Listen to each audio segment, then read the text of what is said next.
تفتكروا لو دخلت جوه الكونتينر ده هلاقي ايه؟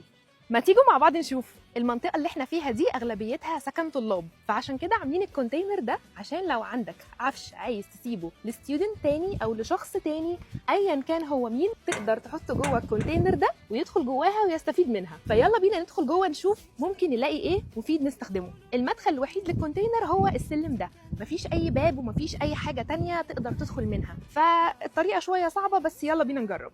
تعالوا مع بعض نشوف هعرف ادخل جواه ولا لا. انا جبت دي كمان عشان احطها هنا عشان اسهل الدخول والخروج وهدومي ما تتوسخش. يا رب ما اقعش.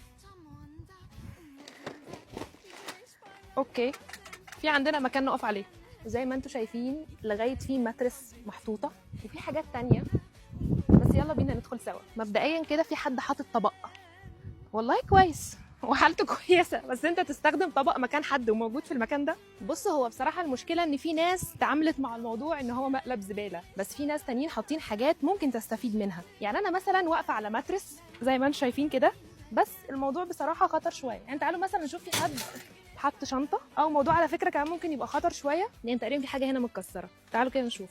يعني دي فيري لايتس جديده بتاعه الهالوين، في ازازه ميه، في حاجه زي اورجنايزر زي ما انتم شايفين كده. مش عارفه ده ايه، ده طبق ده ولا طاسه ده ولا ده ايه. ده كان ب 70 كرونه، يعني حوالي مثلا 20 درهم او حاجه زي كده. هو بس اللي انا خايفه منه ان انا اقع اتعور. يعني هو في هنا قدامي سرير، في سرير يعني الهيكل بتاع السرير كله مرمي.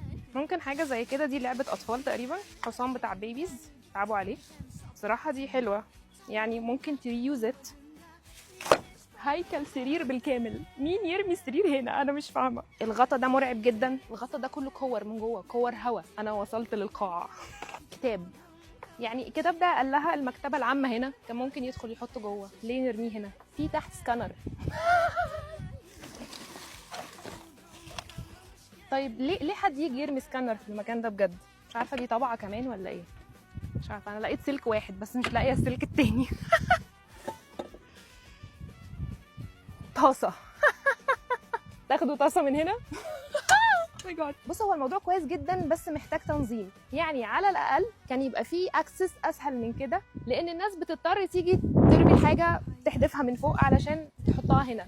لو كان في ايزي اكسس اعتقد كان الموضوع هيبقى متنظم اكتر من كده بشويه. في حاجات ممكن تستخدمها، ممكن تريوز ات، في حاجات تانية لا، وفي ناس تانية رمت زباله اساسا، حاجات ملهاش اي لازمه، حاجات متكسره، حاجات مقطعه، فملهاش لازمه انها تبقى هنا، ممكن تترمي على طول. واهم حاجه بعد ما تخرجوا من مكان زي ده لازم تاخدوا شاور طويل شويه بميه سخنه جدا.